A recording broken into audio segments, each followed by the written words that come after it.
अस्सलाम वालेकुम नाज़रीन, आवाज़ न्यूज़ में भलीकार माया गजाला अबड़ो यहाँ बिशारत सुमरो हलंदासी हेलन।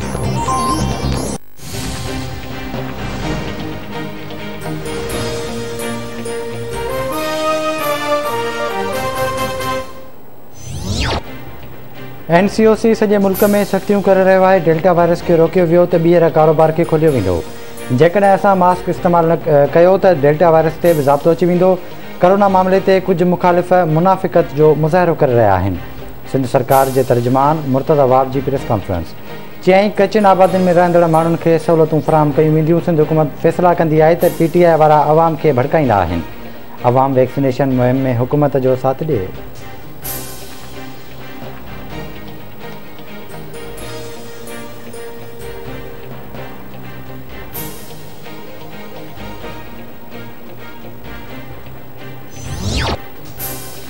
मुल्क में कोरोना वायरस जा हाञा जारी। वायरस विघे वधीक 67 मरीज़ फौत। हयाती विञाईंदड़नि जो अंग 23,529 थी वियो। गुज़िरियल 24 कलाकनि दौरान 3,582 नवां केस रिपोर्ट। मजमूई अंग 10,43,277 थी वियो। हेल ताईं 9,44,375 मरीज़ वायरस खे शिकस्त ॾेई सेहतियाब थी चुका। कोरोना वायरस जी हकारी शरह 7.19% रही।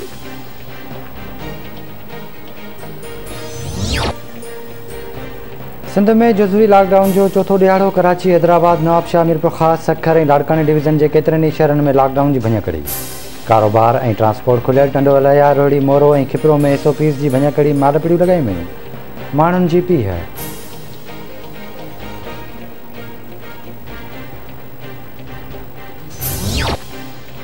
थर में मासूम ॿारनि तां मौत टारो न कयो। सिविल अस्पताल मिठी में 5 ॿार फौत थी विया। हलंदड़ महीने फौती ॿारनि जो अंग 8 थी वियो। हलंदड़ साल 353 ॿार फौत थी चुका।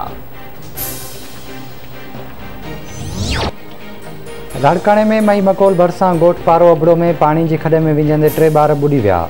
ख़ादिम हुसैन, अली हैदर ऐं सुहाना चांडियो जा लाश कढिया विया।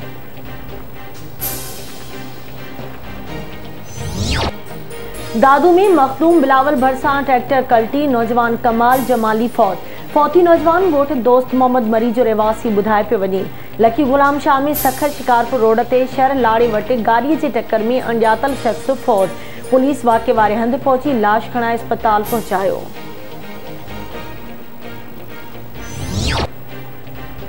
ठटे में गाड़ो वेझो साहिल इलाइक़े में राजूनी ज़रिए वापसि करायल नारी बेनज़ीर लाठो खे बेदर्दी सां क़त्ल करण जो इंकिशाफ। गाड़ो पुलिस FIR दाख़िल करे नारी जे पीउ खे गिरफ़्तार करे वरितो।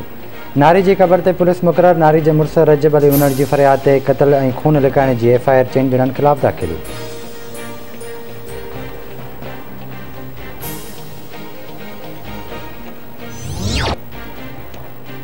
बलोचिस्तान जे इलाइक़े पंजगोर में अगवा थी वियल मासूम ॿार जो लाश हथायो। मासूम नींगर कदीर ख़लील खे भुंग लाइ अगवा कयो वियो हो, जंहिंजो अॼु रोड तां लाश मिलियो आहे।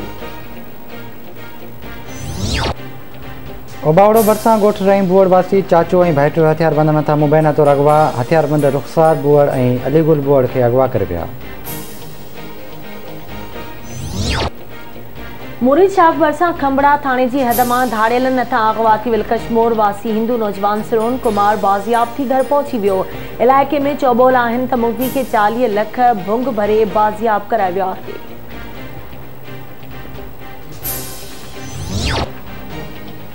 ऐं गुड्डू बैराज वटि हिकु भेरो ॿीहर लाॻीतो पाणी जे वहिकरनि में तेज़ी सां वाह थियण लॻी। 24 कलाकनि दौरान 57,000 क्यूसेक पाणी में वाध। गुड्डू बैराज वटि पाणी जो मथां वहिकिरो 2,34,133 क्यूसेक ऐं हेठां वहिकिरो 1,91,611 क्यूसेक रिकॉर्ड कयो वियो। कंट्रोल रूम मूजिबि 24 कलाकनि अंदरि गुड्डू बैराज वटि वधीक पाणी जे वहिकरनि में वाह थियण जा इम्कान आहिनि।